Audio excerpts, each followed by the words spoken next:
Through grief, affection, or mere childishness, I came here to defeat defenses of your commands. Yet, true to his own disposition, my gracious Lord yourself has taken my insolence is good part in every way. I have seen your most blessed feet and come to know that my master yourself naturally propitious to me. In this august assembly, I have seen my good fortune is that I continue to enjoy my master affection in spite of the great remiser on my part. My all gracious Lord yourself has taken extremely kind and compassionate to me in every way. All this is more than I have here ever deserved. By virtue, by virtues, by virtues. Through grief, affection, or mere childishness, I came here to defices of your commands. Yet, true to his own dispositions, my gracious Lord has taken my insolence as good part in every way. I have seen your most blessed feet and come to know that my master is naturally propitious to me. In this august assembly, I have seen my good fortune in that I continue to enjoy my master affection in spite of great remiservedness on my part. May all gracious Lord has been extremely kind and compassionate to me in every way, all this more than I can ever deserve. My virtue of his own amiability, noble disposition, and goodness, my Lord yourself has been never been integral to me, giving up all consideration for the feeling of my master and his assembly. I have presumed too much by speaking politely or impolitely, even as it pleased me. But perceiving my great distress, I am sure my Lord will pardon me. It is a great mistake to say too much for a loving, intelligent, and a good master. Therefore, be pleased, my Lord, to give your command, for you have accomplished all my objects. Swearing by the dust of my Lord's lotus feet, which is the glorious consummations of the truth, virtues, and the happiness, I proclaim the desire which I have cherished in my heart at all times, whether walking, dreaming, or fast asleep. It is to serve my master with glueless and the spontaneous affection, forgetting my own interest and neglecting the four ends of the human existence. And the greatest service to the noble master is to obey his orders. Let your servants, my Lord, obtain his favor in the form of one another. So saying, he was utterly overwhelmed with emotion. A thrill ran through his body and tears rushed to his eyes. In great distress, he clasped the Lord's lotus feet. The excitement of the moment and the intensity of action cannot be described in words. The ocean of the compassion honored him with the kind words and taking him by the hand, seated him by his side. The whole assembly, including the Bhartas, Lord of the Raghus himself was overpowered. His uh, his sides, the whole assembly, including the Lord of Raghu himself, was overpowered with love after narrating Bharta's entreaties and seeing his disposition.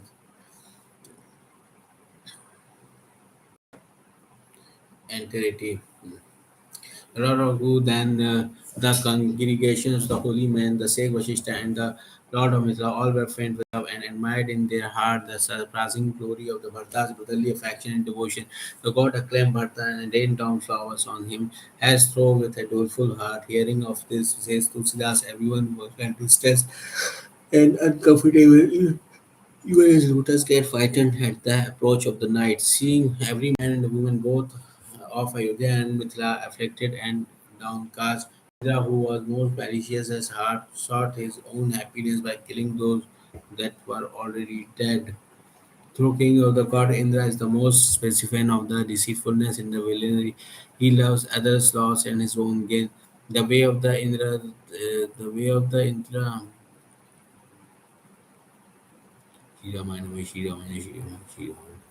Through king of the gods, Indra is the worst specimen of deceitful and villainy. He loves others' loss and his own gain.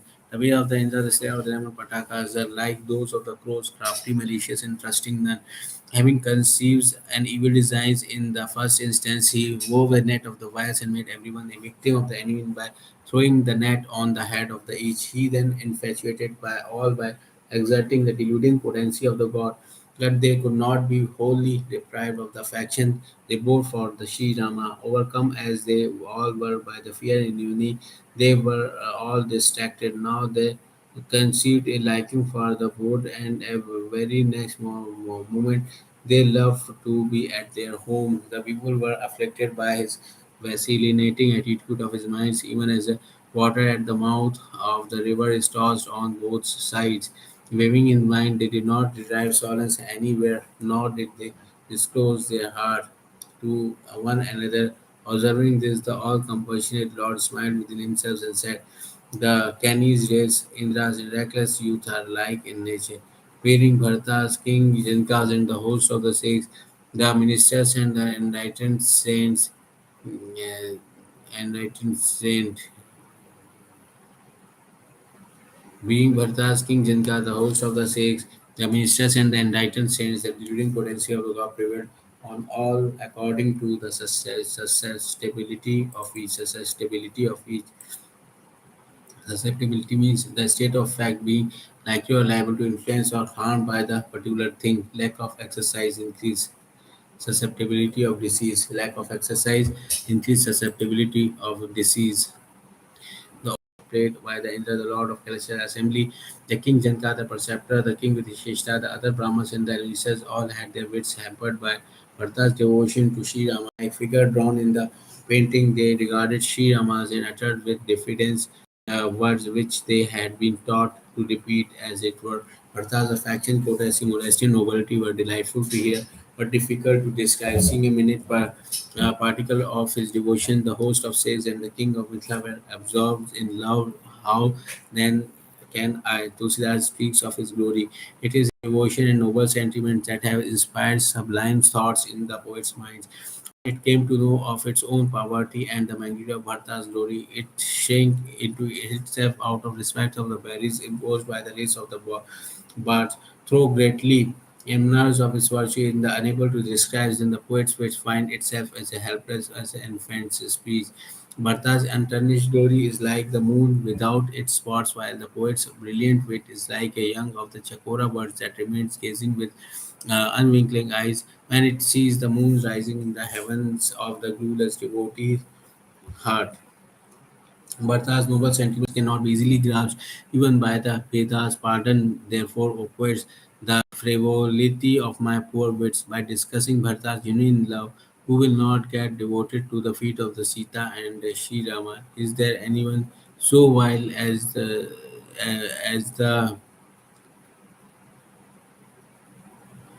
so vile as the man who is not easily inspired with love Sri Rama. For Sri Rama, by the very thought of the Bharata, seeing the plight of all and knowing what was in the mind of his devotees Bhartas, and after fully consider the place, time, occasions, and gathering, the all merciful and all knowing Sri Rama, the Lord, who was champions of virtue, self possessed and prudence, and in the ocean of truth, love, amiability, and joy, nay, who respected the laws of property and was faithful in his loves, spoke word which forms the very essence, as it were, of eloquency, and which were salutary, the sweet as an actor of your dear Bharata, you are as upholder of rightness, well versed in the secular lore as well as in the Vedas and adaptive services. Bharata's noble sentiments cannot be easily grasped even in the Vedas. Pardon, therefore, avoid the favorite words by discussing Bharata's genuine love, who will not devoted to the feet of Sita and the Sri Rama. Anyone so vile as the man who is not easily inspired with the love of the Sri Rama, the very thought of the Bharata, seeing the plight of all and knowing what was in the mind of his devotee Bharata, and after fully considering the place, time, and occasion, getting the all merciful and all knowing Sri Rama, the Lord of Raghu, who was champions of virtue, self possession, prudence, and the ocean of truth, love, amiability, and joy, and they who respected the laws of propriety, it was faithfully this law spoke word which was from the very essence in the eloquency and which was saluted considered sweet as an actor to hear. Dear Bharata, you are the upholder of the rightness, well versed in the secular lore as well as the Vedas and adapt in love and adapt. Adapt means what do you mean by adapt? Adapt means uh, very skillful and proficient, very skillful and proficient, very skillful and proficient, very skillful and proficient. Pure in thoughts, words, and deed, you are your only compeers, dear brother, in this assembly of elders, and in such adverse circumstances. How can I recount the virtue of your of a younger brother?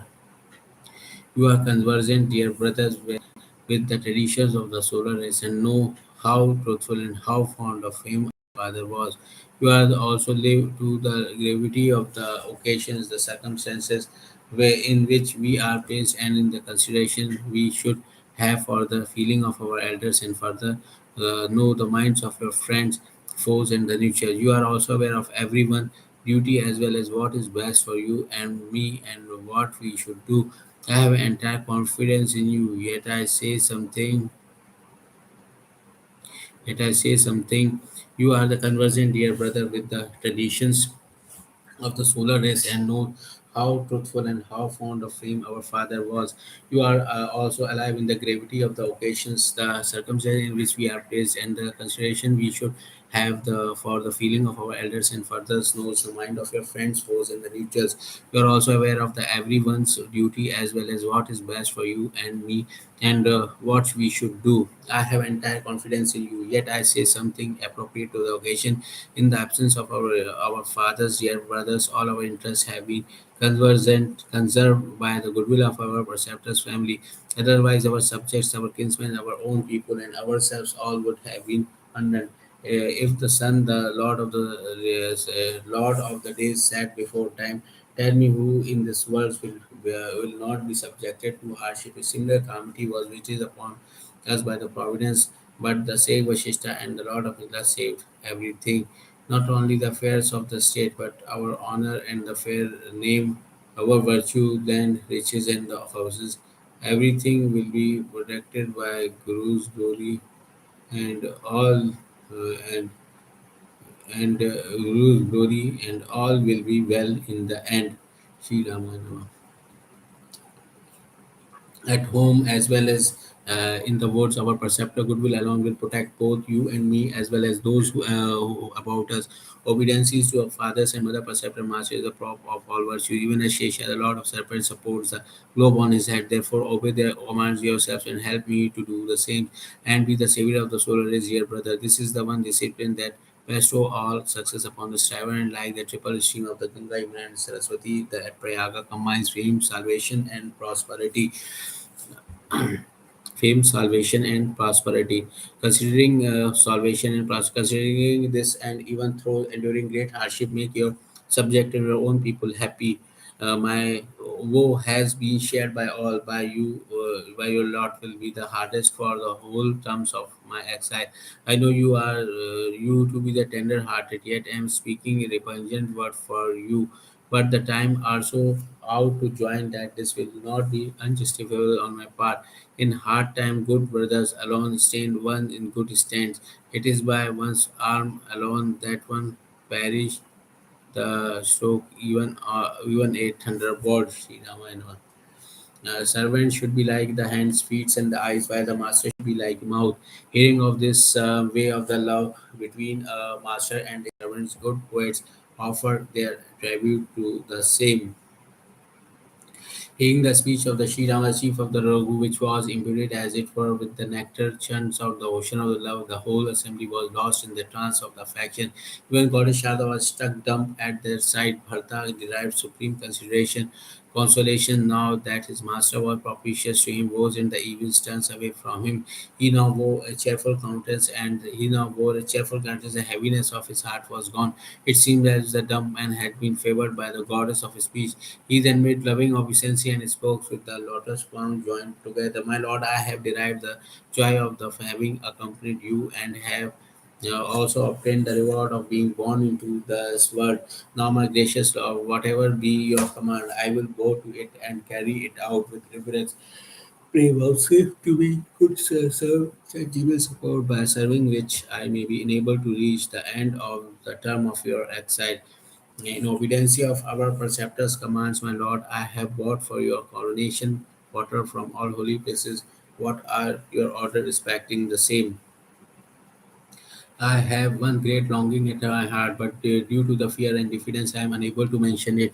Tell me, dear brother, what is it? This? Thus, receiving the Lord's permission, Bharata replied in the words written by love. With your permission, I would go and see Chitrakuta with the sacred swords, holy places, and the wood birds and the beasts, lakes and the streams, springs and the hills, and particularly the land adorned with my Lord's footprints.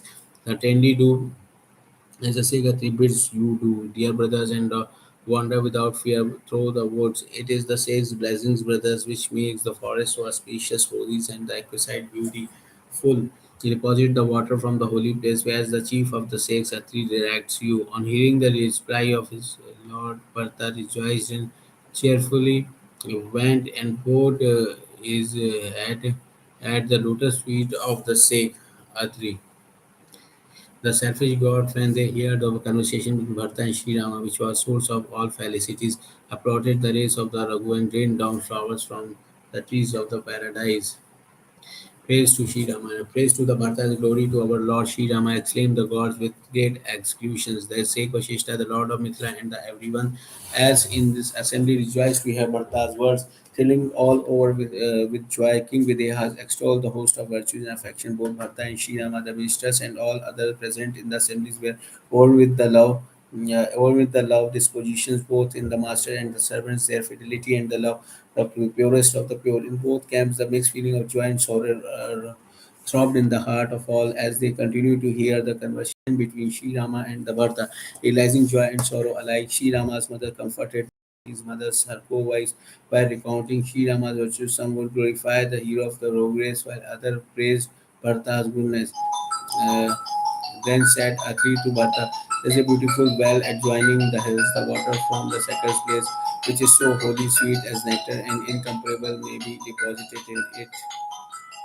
On receiving Satri's commands, Bharata dispatched ahead of himself all the vessels containing the holy water himself, repaired with the younger brother Shatrughna and the sage Atri and the other hermit. On receiving Atri's commands, Bharata dispatched ahead of him all the vessels containing the holy water and himself, repaired with his younger brother Shatrughna and the sage Atri and the other hermits, a holy man to the well, which was fathomless in the depth, and deposited the holy water in that sacred place. Transported with the joy, the Sikh Dhatri lovingly spoke thus: "The place has brought success to the striver from time without beginning. Having been obscured by time, it was known to none. My servants marked the soil as rich in subterranean springs of waters and dug a big well in it with a view to securing good water. By the decree of the providence, the whole world has been benefited by dropping in this well the water from the holy place and the idol of religious merit occurring from the both Ba Shri Ramayana, Shri Ramayana, which was most incomprehensible to ordinary intellect, has become easily intelligible to all. People will now call it by the name of the Bharat Kupa. Well sacred to the memory of the Bharata, its sanctity has been enhanced because water from the holy place has been mixed into it. People who take the plunge into the with devotion and with due ceremony will become pure in thoughts, words, and deeds, telling one another the glory of well. All return to the hermitage of Sri Rama, the Lord of Raghu, and the Sekatri point out the chief of Raghu for the purifying power of the holy place. The night was pleasantly spent narrating sacred season with love till it was dawn.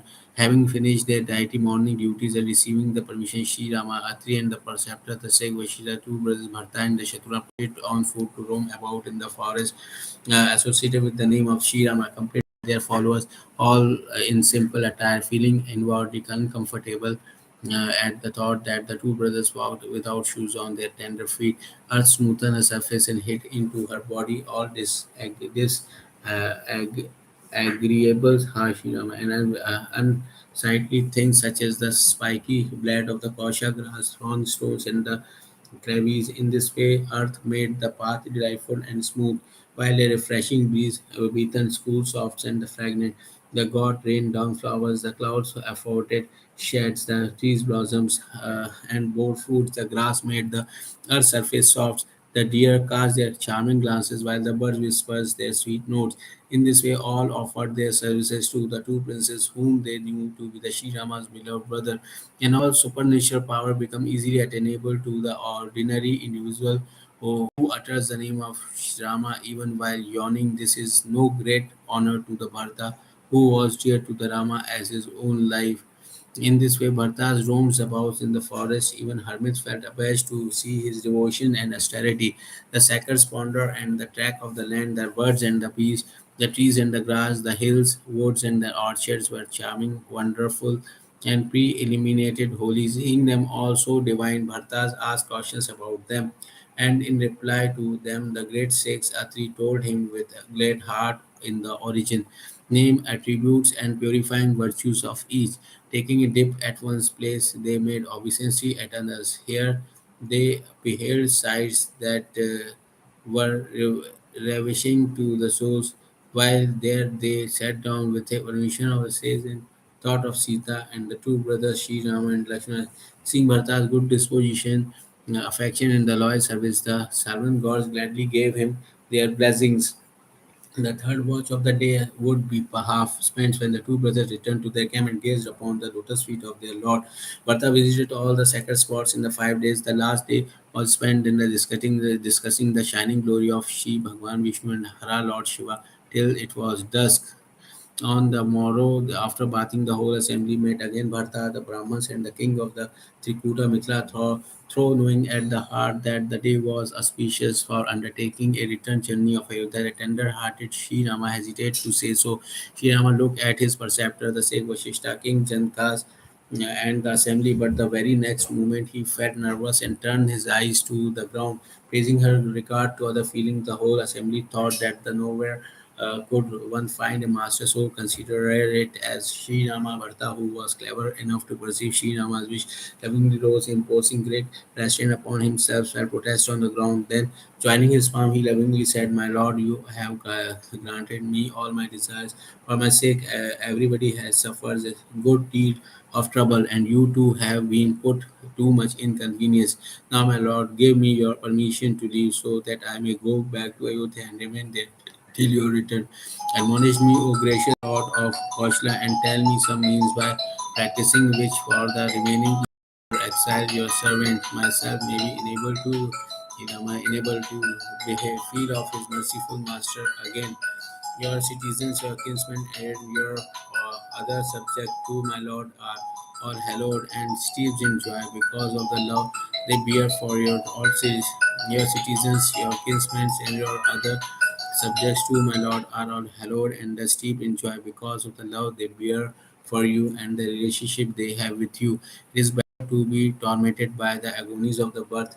Your citizens, your kinsmen, and your other subjects too, my Lord, are all hallowed and steeped in joy because of the love they bear for you and the relationship they have with you. It is better to be tormented by the agony states of blessedness, knowing the heart of all, and even so, the liking and longing of your servant's heart, as well as his way of the life. My all-wise Lord, who is a protector of the suppliant, will protect all and will take care of them, both in this world and in the next, till the last. I am fully confident of this in every way. And when I ponder this, I am not in the least disturbed about it. My own distress and my Lord's kinsmen have both combined to make me impudent, correcting the great fault of mine. My master instruct the servants of yours without reserves. Everyone who heard Bharta's prayers applauded it and said, "The supplicants of Bharta is like a kajun that sifts milk from water." The all-wise Sri Rama, the befriender of the afflicted, when he heard the meek and the goodness history of his brother Bharta, replied in the term appropriate place, time, and to brother, it is our preceptor, the Savior and King Jinka, who take thought for you and me as well as for our brothers, whether we be at home or at the forest. So long as our preceptor, the Savior Vishwamitra and Lord of Mithila, are our guardian, neither you nor I can trouble. For us two brothers, you as well as myself, the highest achievements of our human life may our material gain, our glory, our virtues, and our highest spiritual gain consist in this that both of us should obey our father's command. It is the vindicating the king's word, our father's reputation by implementing his words, that our good lies both in the eyes of the words and in the estimation of the Vedas. Those who follow the advice of their preceptors, fathers, mothers, and masters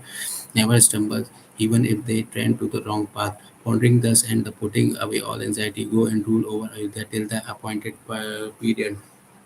The responsibility for the protection of our land, tragedy, kinsmen, our own people, rests on the dust of our preceptor's feet. As for yourself, you should protect the earth, your subjects, and your capital in accordance with the advice of your preceptor, the Sikh Vashishta mothers, and the minister Sumantra. The chief should be like a mouth which alone does all the eating and the drinking, but supports and nourishes all the other limbs with discretion, says Tulsidas.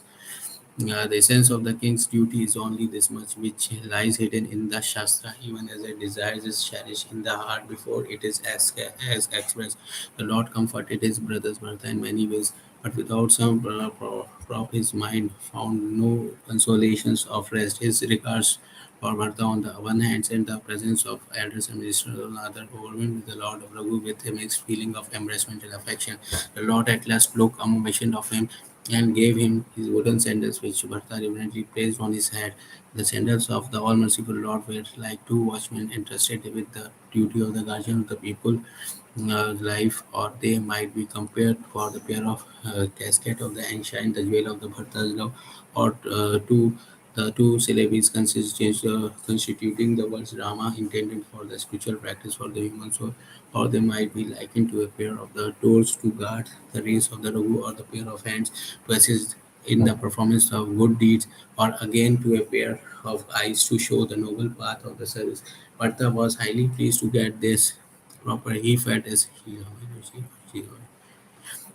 happy as if Sita and Sri Rama had agreed to stay in Ayodhya. He made obeisance and begged leave to the depart as Sri Rama clasped into his bosom, while the malevolent Lord of Celestial taking advantage of his adverse situation made the people weary. That mischief, however, proved as boon to all. It helps to sustain their life, like the hope of the Sri Rama returning to Ayodhya on the expiry of his terms of exile. Otherwise, people would have succumbed to the fell disease of separation from Lakshmana, Sita, and the Rama in great agony. By Sri Rama's grace, the imbroglio was resolved, and the gods, who was hostility disposed towards the people of Ayodhya, now turns out helpful as allies. Sri Rama locked his brothers Partha in a close embrace. The ecstasy of his love cannot be described. His body, mind, and speech overflowed with love, and the firmness of lost all firmness. His lotus eyes streamed with tears. Even the assembly of the god was grieved to see his conditions. The host of the Sikhs assembles there, the preceptor, the Sikh Vashishta, and the champion of firmness like Janka, the gold of whose minds have been tested in the fire of the wisdom. Who were created by Brahma as a free from all attachment and were born in the world even in it.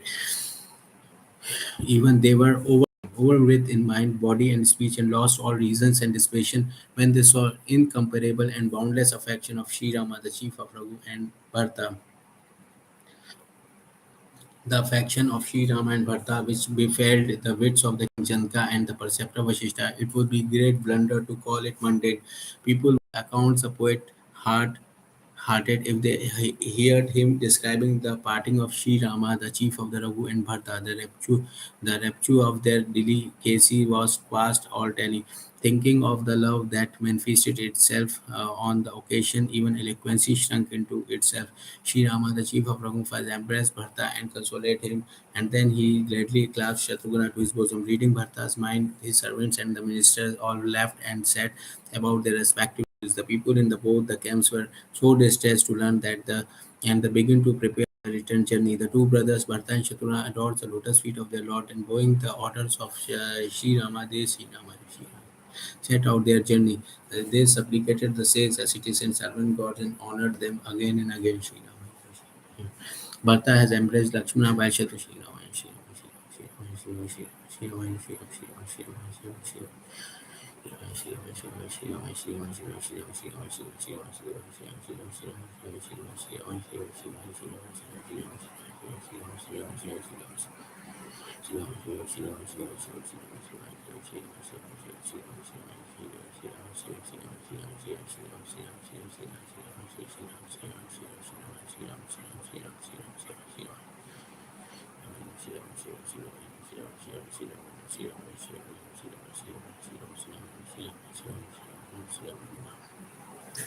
Partha then embraced Lakshmana while Shatrugna bowed to him, and both placed the dust of the Sita's feet on their head, and receiving her loving benediction, which was the root of her blessing, they departed. Beyond which his younger brother Lakshmana bowed his head to King Janka and supplicated and extolled him in many ways. Moved by the compassion for us, my lord, you suffered much and came all the way to his forest while you returned. Now kindly bestow your blessings on us and return to your capital. At this the king took courage and departed. The Lord also treated with honor the Sikhs and the other Brahmins and holy men and bade goodbye to them with the same respect as is due to the Hari Bhagwan Vishnu and the Hara Lord Shiva. The two brothers Sri Rama and Lakshmana then called on their mother-in-law and having adored her feet and receiving her blessing, they came back. Sri Rama and his younger brother Lakshmana took leave of the said Kaushika, Vishwamitra, Vamadeva and Javeli, the citizens, his own kinsmen and the faithful servants with due courtesy and obedience. The gracious Lord sent back men and women of all rank, high, low and middling with due honor With sincere affection, the Lord adored the feet of the Bharata mother Kaikai and embraced her, and having removed all her embarrassments and griefs, off in a palki duly equipped for the purpose. Sita, who cherished unalloyed love for her most beloved lord, returns after meeting her kinsman's father, King Janka, and mother, Queen Sunaina. Making obeisance to her mother-in-law, she embraced them all. The poet has no enthusiasm left in his heart to describe her affection, listening to his advice and receiving benedictions of her like Sita was lost in love both of her parents and mother-in-law. The Lord of Raghu sent for the beautiful Shira. Palkis, and with words of consolation, he helped all his mothers mount them. The two brothers Sri Rama and Lakshmana embraced them again and again with equal affection and sent them off, equipping the horses, elephants, and vehicles of the everyday Sri Rama. Shri Rama, Shri Rama, Shri Rama, Shri Rama. Yeah, vehicles of every host of the Bharata. The king Janka set out on their journey with their hearts full of Rama, Sita, and Lakshmana. All the people went on their journey as if in a trance. Even the bullock, horses, elephants, and other animals tugged on against their will, sad at heart and depressed in spirit.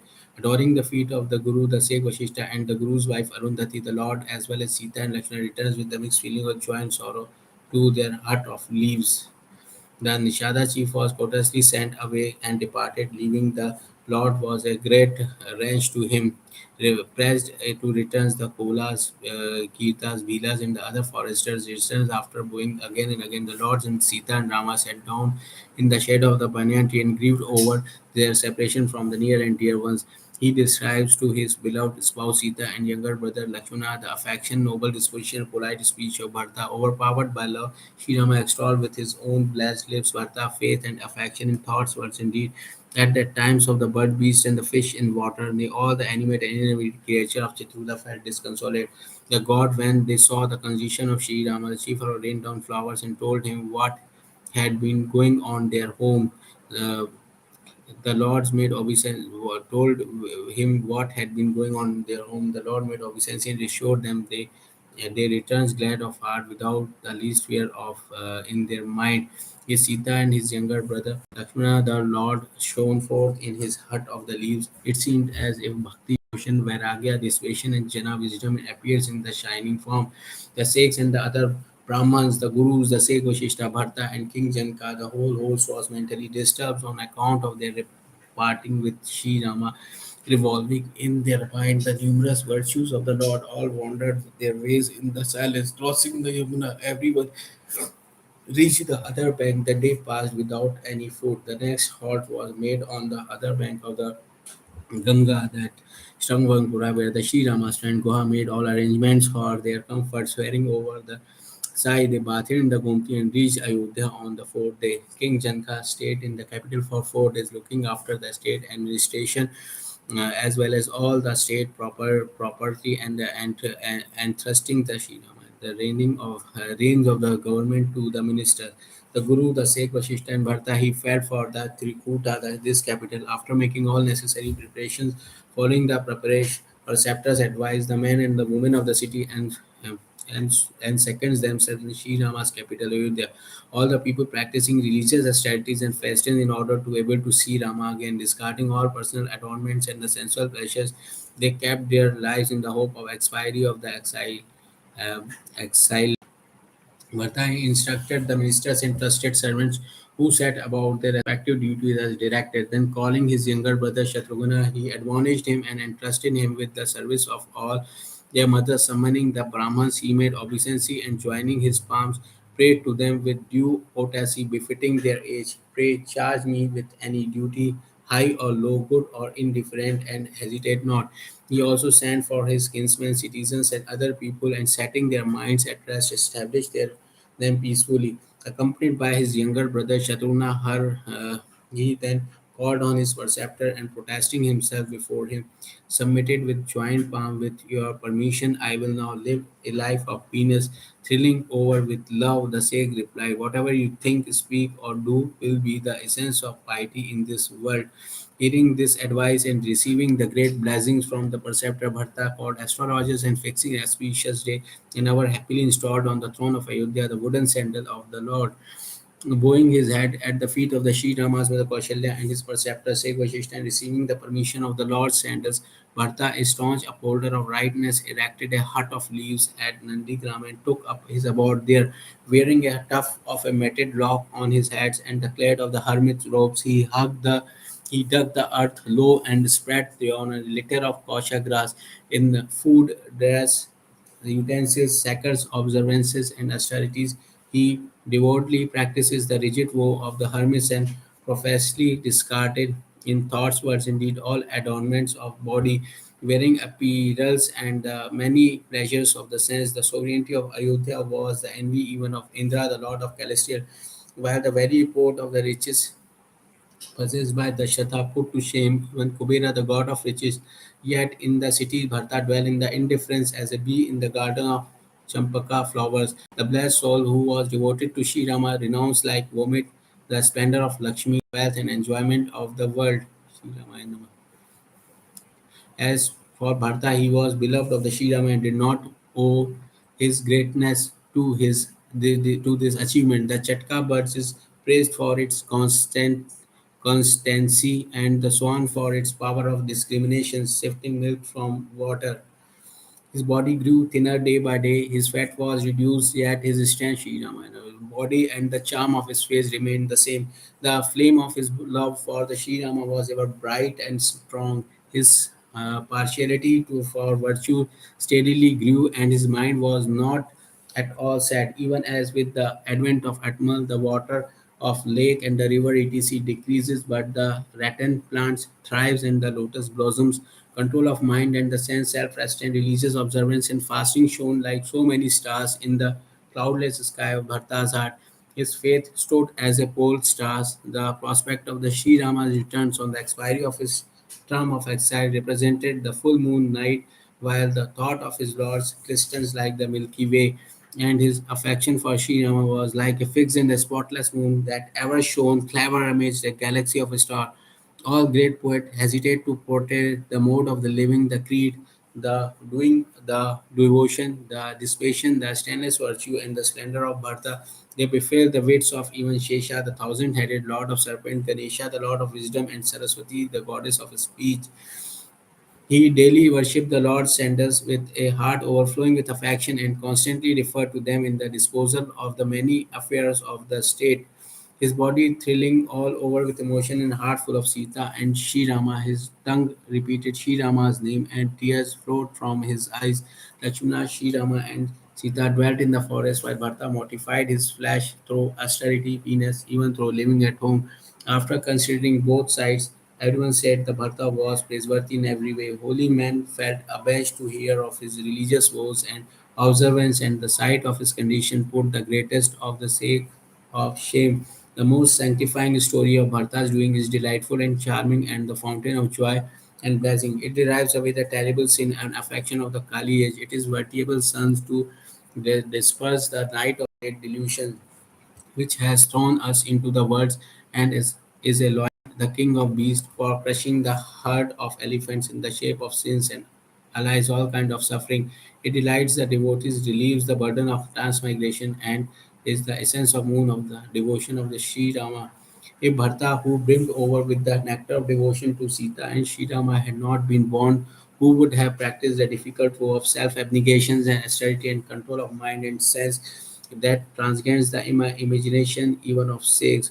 Who would have dispelled the woes, burning agony, poverty, hypocrisy, and other evils of word through his fair renown? And who in this Kali age would have forcibly Sri Ramayana, have forcibly diverted the mind of feeling like Tulsidas towards Sri Rama?